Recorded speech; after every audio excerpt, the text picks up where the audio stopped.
asalaamaaleykum gars yi man de maa ñëwoon nii dama toog mënu ma ko mun waaw ñu ngi masawu ñu ñàkk seen bakkan ci manifestation yi yëpp waaw di ñaanal président Ousmane Sonko yàlla laax ko fa yàq egul di ñaanal sénégalais yi di leen wax ni xeex bi dafa war a continuer Macky Sall yow yaay kan bay rey ndey sénégalais yi yow Macky Sall yow sa Macky Sall sa bàyyi sénégalais yi ngay rey pour lan ngay rey ndey sénégal dañ la faloon pour ngay rey sénégalais yi sénégalais yi bu ko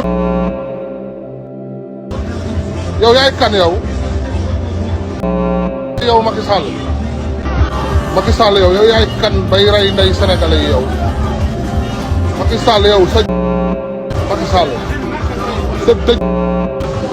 bàyyi sénégalais yi ngay rey pour lan ngay rey ndey sénégal dañ la faloon pour ngay rey sénégalais yi bu ko tuñ sa dem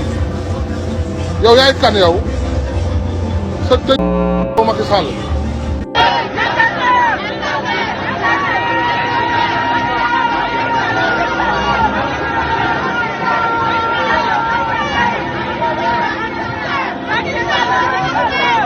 jërë ngeen jëf dal leen ak jàmm yéen ñu nuy bàyyi xel fii ci info Actubuzz comme niñ ko gisee moom kii di Macky Sall mu demee mel ni jamono ji kat am na tukki boo xamante ni doodu ko fàtte ba mukk fële nga xamante ni moom moo di réewum Amérique fële ca New York ginnaaw bi nga xamante ni ñii di patriote yi muy ñi nga xamante ni ñooy farandooy Ousmane Sonko ci ñàkk d'accord ak kii di président Macky Sall ci ni nga xamante ni ni leen gis ni lay doxale fii ci réewum Sénégal waral nañu teeru ka fa teeru boo xamante ni daal bu naqari la doon ci moom ci njiital kii di Ousmane Tounkara ak kii di Cheikh Anne ñoom daal mbooloo bu bëree bëri lan dajale ngir rek xaar ko moom kii di président Macky Sall ngir bu ñëwee ñu fésal li nga xamante ni moom moo leen naqari ci kii di président Macky Sall ci yorin bu bon bi nga xamante ni kat ñoom jàpp nañ ni moom la kii di seen njiitu réew yore li nga xamante ni moom moo di seen réew mi nga xamante ni fi lan bàyyi ko jàpp ñi nga xamante ni ñooy opposition bi képp ku ko naara wuutu rek mu sàkkal la pexe waaye itam ndaw ñi nga xamante ni ñoo ngi leen di fàtt dara du ci mujje ak it injustice bu rëy bi nga xamante ni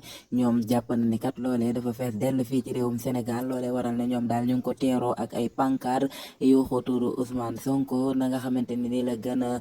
kawe maanaam fekk ko ba ci hôtel yi nga xamante ni daal fa lay nekk buntu hôtel fees dell ak mbooloo fan yi daal day mel ni moom kii di président Macky Sall ak délégation bi nga xamante ni moom la àndal neex la wun dara foofee ci réewum États-Unis gis nañ sax kii di président kii nga xamante ni moo di première dame moom itam ñu topp ko di ko yuuxu moom Marème Faye Sall mu dem bay wax xamle sax naan lan moo may accès ñi ba ci biir hôtel bi waaye itam ñi di sénégalais yi xamal ko ni que fii kat États-Unis la réewum yoon la bokkul ak réewum Sénégal ma nga xamante ni kat yéen ay dogal di dicté ñi nga xamante ni ñooy gendarme ak police ñu yor wàllu justice di leen jàppaloo ak di leen dóorloo di leen rayaloo li nga xamante ni moom moo di askan bi ñoom ñooñe di way manifestant yi di ko xamal ni kat fii du Sénégal maanaam fii réewum yoon la kon daal tukki la boo xamante ni neexul dara gis nañ kii di Elton Mbër vidéo yooyu ñu wane muy dem bay yëkkati ay kàddu yoo xamante ni sax am na luñ ci dagg ndax ay dafa am ay saaga jëmale ko ci ki nga xamante ni moom moo di njiitu réew mi di président Macky Sall kon daal